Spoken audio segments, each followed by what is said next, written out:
দিন যায় দিন আসে, বছর যায় বছর আসে, ছোট্টবেলাটা স্মৃতি হয়ে রয়ে যায়। ভাই অ্যান্ড বোনগণ, তোমরা সবাই কেমন আছো? আশা করি ভালোই আছো। আর হ্যাঁ, আজকে আমার তরফ থেকে তোমাদের সবাইকে হ্যাপি নিউ ইয়ার। আর আজকে আমি তোমাদের ছোটবেলাটা মনে করাবো। তো লেট না করে ভিডিওটা শুরু করা যাক। ছোট্টবেলাতে আমরা কাগজ দিয়ে নৌকো বানাতাম, মনে আছে তো? তো চলো নৌকো বানাই। তো নৌকো বানাতে আমাদের একটা কাগজের দরকার ছিল, সেটা আছে, ঠিক আছে। তো নৌকোটা আমরা কি করব, এটা মাঝামাঝি আমরা একটা ভাঁজ করে নেব, মানে সমান করে, ঠিক আছে, এই একটা কাগজটাকে। এবং কাগজটা মাঝামাঝি ভাঁজ করার পর এখান থেকে একটু করে দেবো, ঠিক আছে। এবার ঠিকঠাক আকৃতি নেওয়ার জন্য এটাকে আবার একটা মিডল দিয়ে করে দেবো, যাতে আমাদের একটু এদিক ওদিক না হয়, যাতে নৌকাটা আমাদের পারফেক্ট হয়। তো চলো এই নৌকাটাকে আমরা পারফেক্ট করার জন্য মিডল দিয়ে করলাম। তারপরে এই কাগজটাকে এই সেন্টারে যে ভাঁজটা দিলাম, এখান দিয়ে আমরা এইভাবে করে এখান দিয়ে একটা ভাঁজ দিলাম।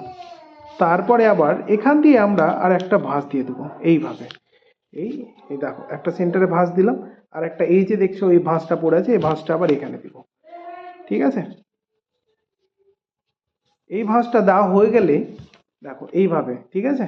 তারপরে এই যে এখানটা দেখছো, এখান থেকে একটা নিয়ে এদিক এদিক দিয়ে উল্টে দেব, আরেকটা দেখো এইভাবে।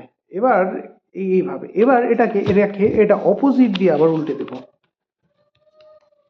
দিয়ে এটা আমাদের এই রকম হবে, ঠিক আছে। এই রকম হওয়ার পর এটার মিডিল, এই দেখো, এই যে মিডিলটাকে আমরা এইভাবে করব, এইভাবে, ঠিক আছে। এইভাবে করে এটাকে এই রকম করে এই জায়গাগুলোকে, এই কোণগুলোকে এই ভিতরে ভরে দেব। এই দেখো, এই কোণগুলোকে ভিতরে ভরে এই ঠিক করে দেবো, হলো। এরপরে আমরা এই যে এখান থেকে এটাকে উল্টে নিয়ে আবার এভাবে একটা ভাঁজ দিয়ে দেব। সেম এই সাইডে যে ভাঁজটা আছে এটাকেও আমরা এইভাবে উল্টে দেব, দিয়ে এইভাবে একটা ভাঁজ দিয়ে দেব, ব্যাস। এবার আমরা যে এই মিডিলটা আছে, এই মিডিলটা ধরে এইভাবে একটা টান দিব, ঠিক আছে। এটা টান না দিলেও হবে, বাট আমি দিব, ঠিক আছে, কিন্তু চলো দিয়ে দিই। এবার এই মিডিলটা একটা টান দিলে এইরকম হয়ে যাবে, ঠিক আছে। এইরকম হয়ে গেলে আবার আমরা এখানে একটা ভাঁজ দিয়ে দিব, আবার এখানে এই সাইডে একটা ভাঁজ দিয়ে দেবো, ঠিক আছে। এবার আমাদের এটা নৌকোটা তৈরি হয়ে গেছে, এবার দেখাচ্ছি। বাট প্রথমের ভাঁজে যদি আমরা করতাম তবুও নৌকো রেডি ছিল, বাট আমরা একটু ছোট করলাম নৌকাটা। এবং এই দেখো, এবার এই সাইডটাকে টেনে নিলে এটা নৌকো রেডি। এবার এটাকে টেনে এইভাবে নিয়ে আমাদের নৌকো রেডি হয়ে গেছে, এই দেখো, এই এই আমাদের নৌকো। তো কেমন হলো আমার নৌকো বানানো? তো সেই ছোট্টবেলার স্মৃতি নৌকো বানানোটা তোমাদের দেখালাম। যদি ভিডিওটা ভালো লাগে লাইক করে দিও, সাবস্ক্রাইব করতে ভুলো না, আর কমেন্টে জানাও যে এরপরে নেক্সট ভিডিও কি বানাবো। তো চলো এরপরে আরো একটা তোমাদের ছোট্টবেলার স্মৃতি মনে করে, এখনো শেষ হয়নি। এবার আমরা রুমাল দিয়ে কি বানাবো, পাঁচ বালিশ। মনে আছে তো সেই ছোট্টবেলাতে? তো চলো পাঁচ বালিশ বানানো যাক। তো রুমাল দিয়ে পাঁচ বালিশ বানাতে গেলে রুমালের প্রথমে দরকার, তো আমার কাছে সেই রুমাল আছে, ঠিক আছে। এটা অবশ্য মোটা মোছা না, ঠিক আছে। তো চলো রুমালটা প্রথমে খুলে নিই, ঠিক আছে। লম্বা করে নৌকোটা একটু সাইডে করি, আর নৌকোটাতে জায়গা খেয়ে নিচ্ছে আমার।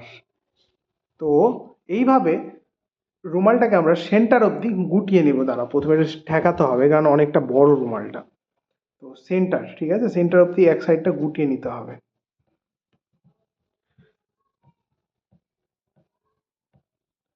হলো গোটানো, এবার অপোজিট দিয়ে সেন্টার গুটিয়ে নিতে হবে।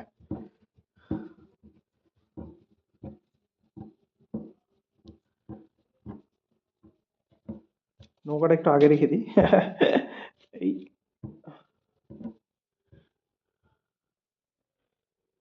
এবার সেন্টার অবধি গুটানো হয়ে গেলে এটাকে উল্টে নিতে হবে। উল্টে নেওয়ার পর এটাকে ভাঁজ দিয়ে দেবো, ঠিক আছে, এইভাবে।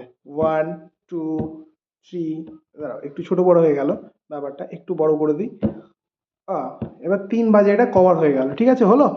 এবার এই রুমালটাকে এক সাইড দিয়ে এই দেখো, এই যে এখান থেকে এই সেন্টারটাকে এটাকে নিয়ে এটা রোল করতে হবে। এবার এটাকে রোল করলে একটু টাইম লাগবে, বাট রুমালটা কমপ্লিট হয়ে যাবে, এই রুমাল দিয়ে বালিশটা কমপ্লিট হয়ে যাবে। এই দেখো, হচ্ছে বালিশ নিচ্ছে, পাঁচ বালিশ হয়ে যাবে, এমনি বালিশ না, পাঁচ বালিশ ভাই।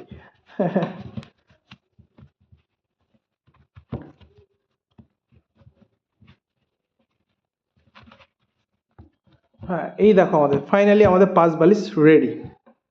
ঠিক আছে, তো কেমন লাগলো আমাদের পাঁচ বালিশ? ছোট্টবেলাটা তো মনে পড়ছে তো এবার। তো চলো, এখনো শেষ হয়নি, আরে একটা দেখাই, যদি টাইম থাকে তো আরও দেখাবো, ঠিক আছে? এখন অবধি যারা কমেন্ট বা সাবস্ক্রাইব কিছু করনি, করে নাও ভাই, করে নাও, প্রচুর কষ্ট করছি। চলো, এবার আমি বানাবো আম পাতা দিয়ে ব্যাগ। বানিয়েছো তো অনেক কেউ, আমি জানি বানিয়েছো, তো চলো বানানো যাক। এই হচ্ছে আমার আম পাতা। এবার চলো, আম পাতা দিয়ে ব্যাগ বানাতে হলে প্রথমে কী করতে হয়, এই হচ্ছে পাতাটা এক সাইডটা ছিঁড়ে নেবো, ঠিক আছে? চলো, এই যে শিরদাঁড়াটা যেটা দেখছো, এই শিরদাঁড়ার সাইডটা দিয়ে ছিঁড়ে নিচ্ছে এক সাইডটা। তো একটু জলদি জলদি করি, তাড়াতাড়ি হবে।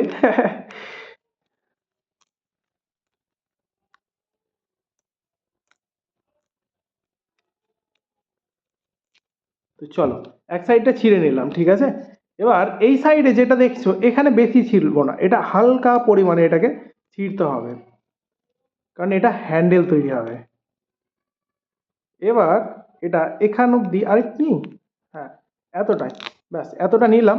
এবার এই যে এটাকে দেখছো, এটাকে ক্যাঁত করে এইভাবে ক্যাঁত করে নেব, একটু ছোট, এই দেখো, ঠিক আছে? এবং এই পাতাটা,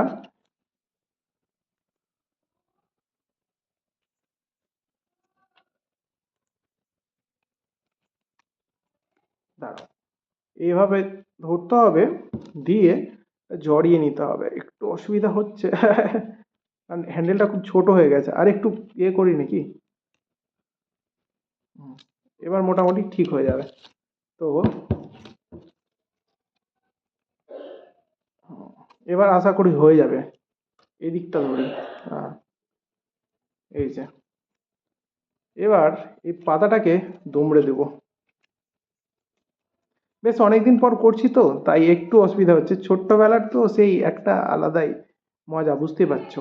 এভাবে ভাঁজ করে নেওয়ার পর এই যে পাতাটা আছে, এটা নিব এবং এখান দিয়ে সেন্টার দিয়ে এই পাতাটাকে নিয়ে এইভাবে এটাকে ঢুকিয়ে দিব। ঢুকিয়ে দেওয়ার পর এই যে এইভাবে যেটা দেখলে, এই যে এখানে একটা গ্যাপ আছে, এই গ্যাপের ভিতরে ভরে দেবো।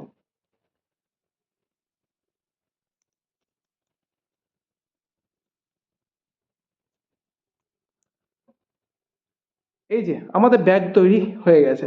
তো ভিডিওটা যেমনই হোক, ব্যাগ তৈরিটা কেমন হয়েছে সেটা আমাকে বলবে, ঠিক আছে? এইসব ছোট্টবেলা এক একটা স্মৃতি খুব ভালো লাগে, বুঝতে পারলে, যখন এগুলো মনে পড়ে। তো ভিডিওটা কেমন হয়েছে তোমরা আমাকে কমেন্টে জানাবে, আর লাইক করতে তো মোটেও ভুলবে না, আর সাবস্ক্রাইব করে রেখো, কারণ তোমার ভাই অনেক কষ্ট করছে। তো নেক্সট ভিডিওতে দেখা হবে, আজকের জন্য টাটা অ্যান্ড বাই বাই।